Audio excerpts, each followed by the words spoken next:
Digital भानगड.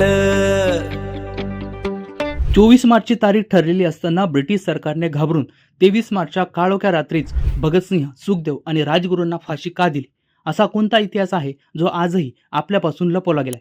अवघ्या 23व्या वर्षी मृत्यूला हसत मिठी मारणाऱ्या त्या 3 तरुणांच्या बलिदानाची ही थरारक गाथा ऐकल्यावर तुमचे डोळे नक्कीच ओलावतील. पण त्या रात्री नक्की काय घडलं होतं?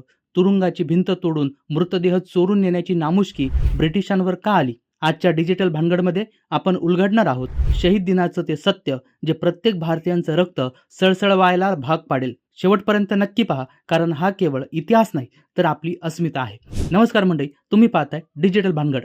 इन्कलाब जिंदाबाद हा केवळ एक नारा नव्हता, तर ती एक गर्जना होती ज्याने ब्रिटिश साम्राज्याचा पाया हादरून टाकला. आज 23 मार्च भारताच्या इतिहासातील असा एक दिवस जो रक्ताने लिहिला गेलाय. याच दिवशी लाहोरच्या तुरुंगात 3 तरुणांनी मृत्यूला हसत हसत मिठी मारली. त्यांचं वय काय होतं? अवघं 23 ते 24 वर्ष.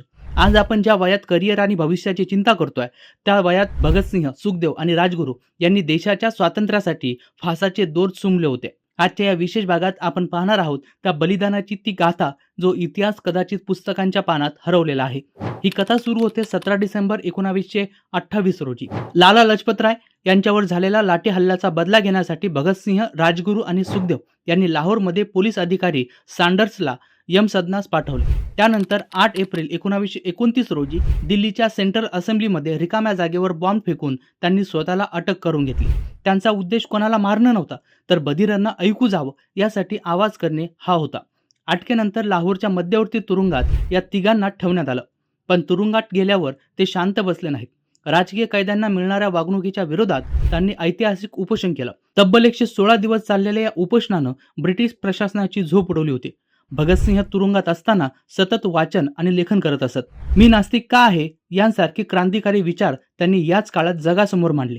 ब्रिटिश कायद्यानुसार फाशीची तारीख 24 मार्च 1931 अशी ठरली होती.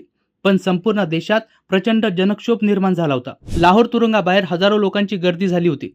सरकारला भीती वाटत होती की जर 24 तारखेला सकाळी फाशी दिली तर लोक तुरुंगावर चालून येतील. म्हणूनच इतिहासात पहिल्यांदाच नियमांना धाब्यावर बसून ठरलेल्या वेळेच्या 11 तास आधीच, म्हणजेच 23 मार्चच्या संध्याकाळी 7:30 फाशी देण्याचा निर्णय घेण्यात आला. हा एक काळा निर्णय होता ज्याने मानवतेच्या सर्व मर्यादा ओलांडल्या होत्या. 23 मार्चच्या संध्याकाळी जेव्हा जेलर भगतसिंगांच्या कोठडीत गेला तेव्हा ते लेनिनचे चरित्र वाचत होते. जेलरने सांगितले, वेळ झालीय. भगतसिंह हसले आणि म्हणाले, थांबा, एक क्रांतिकारक दुसऱ्या क्रांतिकाराला भेटत आहे. त्यांनी पुस्तकाचे पान दुमटले आणि ताठ मानेनं बाहेर आले. सुखदेव आणि राजगुरू हे देखील तयार होते.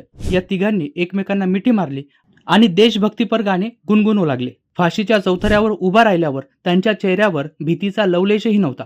राजगुरू, जे आपल्या महाराष्ट्राचे सुपुत्र होते, त्यांनी तर फासाचा दोर स्वतःच्या हातात घेऊन आनंदाने गळ्याभोवती लपेटला. फाशी दिल्यानंतर ही ब्रिटिशांची भीती संपली नव्हती. त्यांनी तुरुंगाची मागची भिंत फोडली आणि गुप्तपणे या तिघांचे मृतदेह बाहेर नेले. फिरोजपूर जवळ सतलज नदीच्या काठी घाईघाईत त्यांच्यावर अंत्यसंस्कार करण्याचा प्रयत्न करण्यात आला, पण गावकऱ्यांना सुगावा लागला. ब्रिटिश अधिकारी मृतदेह अर्धवट झालेल्या अवस्थेत सोडून पळून गेले. नंतर स्थानिक लोकांनी मोठ्या सन्मानाने त्यांच्यावर अंत्यसंस्कार केले.